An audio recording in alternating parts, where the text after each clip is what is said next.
안녕하십니까. BS랩의 송희식입니다. 탐색적 자료 분석 제10강 일별량 자료 분석을 위한 정규 확률 그림에 대해서 알아보겠습니다. 일별량 자료 분석을 위해서 필요한 4가지 시각화 도구가 있다고 그랬죠? 그 중에 가장 마지막에 해당되는 그런 그림이 되겠습니다. 정규성 검정을 해보셨던 분들은 다 접해보셨을 그런 그림이 정규 확률지죠. 정규 확률지는 정규분포를 위한 그런 확률지가 되겠습니다.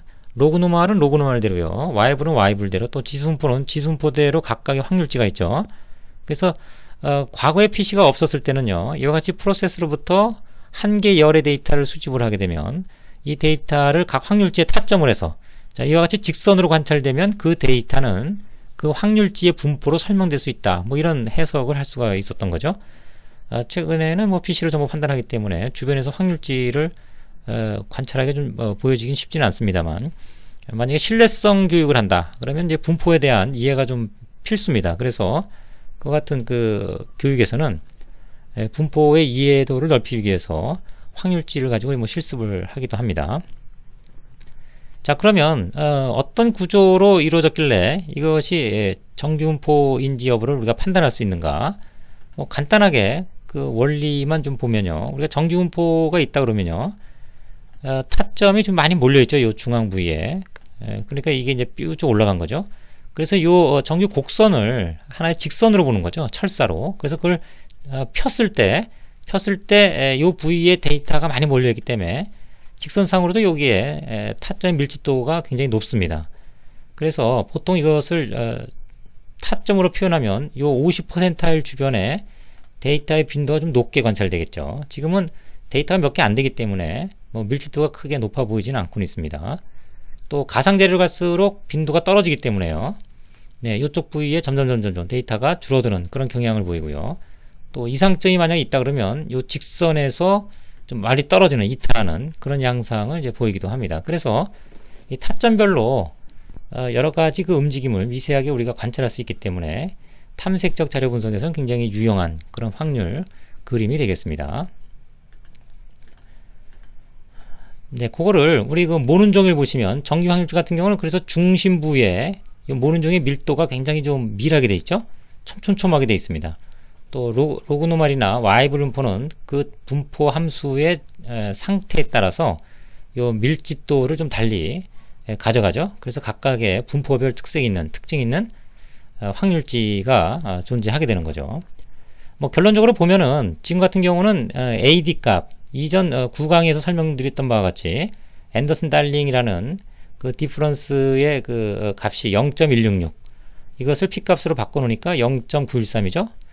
그래서 통계적 결론은 이제 유의 수준은 5%에서 P밸류가 0.913이므로 귀무가설을 기각하지 못하는, 프로세스 용어로는, 프로세스 결론은 정규성을 띈다, 이렇게 판단을 할 수 있겠죠. 자, 그러면 이 타점은 이제 어떻게 찍을까요? 타점은 이제 이 y값을 가지고 우리가 xy 좌표를 통해서 그려낸 결과물이 되겠습니다. x는 이미 이제 존재를 하는 거고요.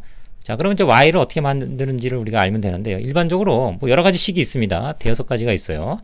그런데 많이 쓰이는 그런 그 수식 하나를 우리가 선택해서 본다 그러면 맨 끝에 값은, 그러니까 일렬로 정렬을 먼저 시킵니다. 그리고 순위를 1부터 10까지 매기는 거죠. 만약에 100개라 그러면 마지막 값은 100이 되겠죠, 순위가. 그러면 맨 끝에 그 100분율은요, y 값은 0.5의 n분의 1제곱, 또 맨 처음 것은 1에서 그 맨 끝에 있는 요 값을 빼주는 그런 구조를 갖고 있고요.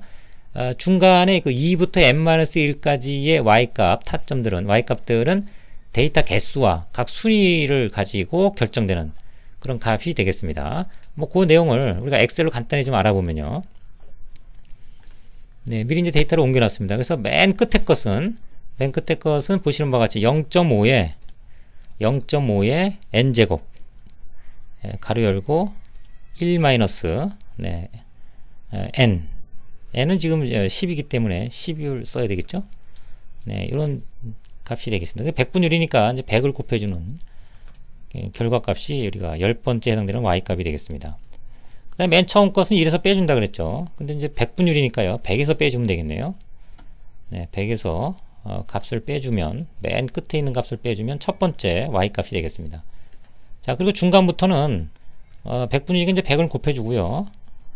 그 다음에 요거 I 마이너스니까 순위 마이너스 0.317호. 네, 317호가 되고요. 괄호 닫고 나누기. 네, 그 다음에 n 플러스 10이죠. 10 플러스 0.365 0.365. 네, 이렇게 해서 계산을 하면 16% 정도가 되겠네요. 자, 요거를 우리가 카피를 하게 되면 이와 같은 y 값을 얻게 됩니다. 그럼 x와 y의 좌표를 가지고 타점을 해가면 이전과 같은 결과를 얻겠죠. 간단히 우리가 그래프를 그려보겠습니다. 자, 이걸 이제 복사를 하고요. 네, 선택하여 붙이기, 값을 행렬바꿈. 네, 교육 중에 행렬바꿈 내용을 보여주면 굉장히 좀 즐거워하는 분들이 많이 있습니다. 새로운 기능을 알았다는 거죠. 교육의 내용보다 뭐 이런 기능에 더 관심을 갖는 분들이 많이 있습니다. 자, 이와 같이 값을 갖고 오고요. 자, 이것을 갖고 타점을 그리는데, 타점은 꺾어선 그림으로 그리면 안 되고요. 분산형이라고 해서 타점을 그리는 그래프를 이용하면 이와 같이 쉽게 우리가 타점을 얻을 수가 있겠습니다. 자, 이 내용 쭉 올라가다 이렇게 튀고 이어지는 그런 구조죠. 우리가 파워포인트로 다시 왔을 때, 네, 쭉 올라가다가 튀고 이어지는 그런 구조하고 일치한다고 볼 수가 있겠습니다. 자, 이와 같이 우리가 타점을 구성할 수가 있고요.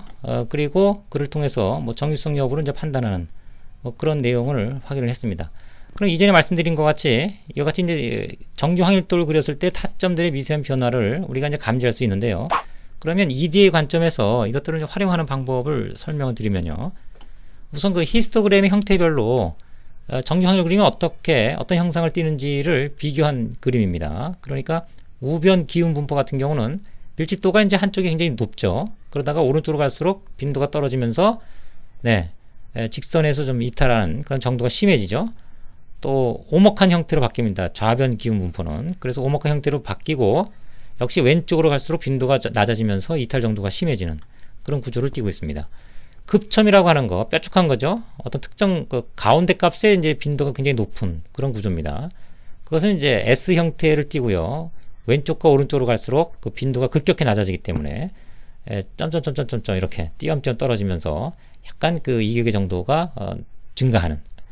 자, 그 다음에 이제 저첨입니다. 이거는 이제 균등 분포라고 하죠. 유니폼 디스트리뷰션. 그러니까 밀집도는 일정하게 여기나 이제 어느 정도 일정하게 밀집도는 유지가 되고 있다가 꼬리 부분에서 갑자기 단절되거나 또는 타점이 급격하게 줄어드는 그런 형태를 보여주고 있습니다. 또 중도적 이봉 분포, 이봉이라는 건 이제 바이 또 모달입니다. 바이 모달은, 바이는 이 두 개란 뜻이고요. 모달은 이제 모드, 최빈값이란 뜻입니다. 그래서 최빈값이 두 개 존재하는 거죠. 그것도 이제 뒤집어진 S값 형태를 띄우고요. 이봉포의 분리된 정도에 따라서 이렇게 급격하게 떨어져서 각각의 모드가 존재하는 경우나 아니면 중첩이 돼서 약간 별도로 떨어져 있지만 연결되어 있는 형태를 보여줄 수 있다는 얘기죠. 그래서 우리가 프로세스로부터 얻어지는 한 개 열의 데이터를 이와 같이 정규 확률 그림을 그렸을 때요.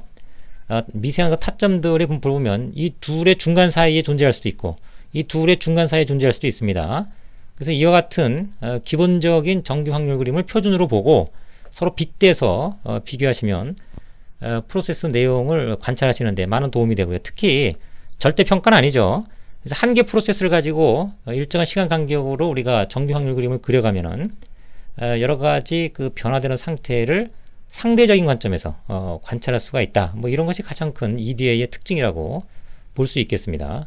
자, 그래서 그런 관점에서 보시면 바로 이 50%타일 지점이 이 직선에서 얼마큼 떨어졌냐, 그 이격도를 50%타일, 그 중심 정도의 값이 이격도가 얼마큼 되는지, 또는 왼쪽 꼬리 영역의 이격도라든가 그 다음에 이상점이 얼마큼 떨어져 있는지 이런 특징들을 가지고 이전 데이터, 또 지금 데이터, 또 앞으로 어떤 형태로 변형돼 갈 것인지를 예측하는 그런 그 탐색적 자료 분석을 하시면 프로세스 관리에서 굉장히 중요한 그런 내용을 우리가 수집을 할 수가 있다는 거 하고요.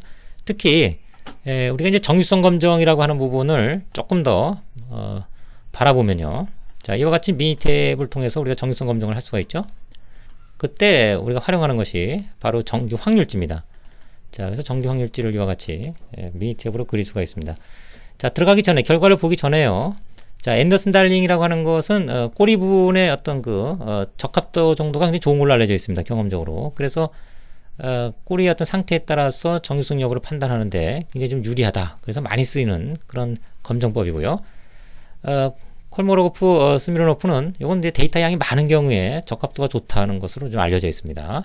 또 리안 조이너하고는 일부 문헌에서는요, 이 두 가지를 같이 쓰는 걸 좀 제안하고 있어요. 그래서 두 개 다가 정규성을 띈다 그러면 정규분포고, 두 개 다가 정규분포로 나오지 않으면 정규분포가 아닌 걸로 그렇게 판단하고, 또 이런 경우가 있겠죠. 하나는 정규분포가, 하나는 정규분포가 아닌 걸로 판단될 수도 있겠습니다. 통계적 접근의 방식이 틀리기 때문에. 자, 그런 경우는 수치적으로 판단하기보다는요, 우리가 실제 이 프로세스에서 얻어진 데이터가 정규성을 띠는 것이냐 이거죠. 그래서 USL이나 LSL이 존재하고 중심 집중형 어떤 데이터의 경향이 있다 그러면 그건 정규성이 있는 거죠.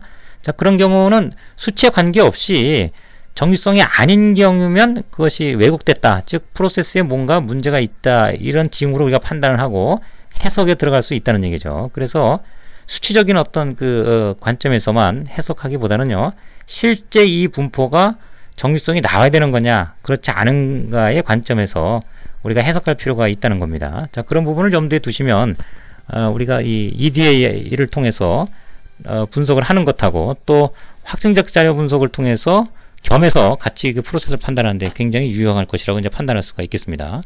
뭐 결론적으로는 이전에 말씀드린 것 같이 정규 확률지에서 각각의 통계량들하고 또 타점들의 분포가 나오기 때문에 그를 통해서 미니탭에서 아까 말씀드린 이런 표현의 어떤 타점들과 비교를 통해서 시간에 따른 우리 프로세스의 변화라든가 현재 상태를 진단하는데 유용하게 활용할 수 있겠다. 이렇게 보시면 될 것 같습니다. 네, 여기까지 일배양 자료 분석을 위한 기본적인 시각적 툴들의 설명을 모두 마치고요. 이후 과정에서는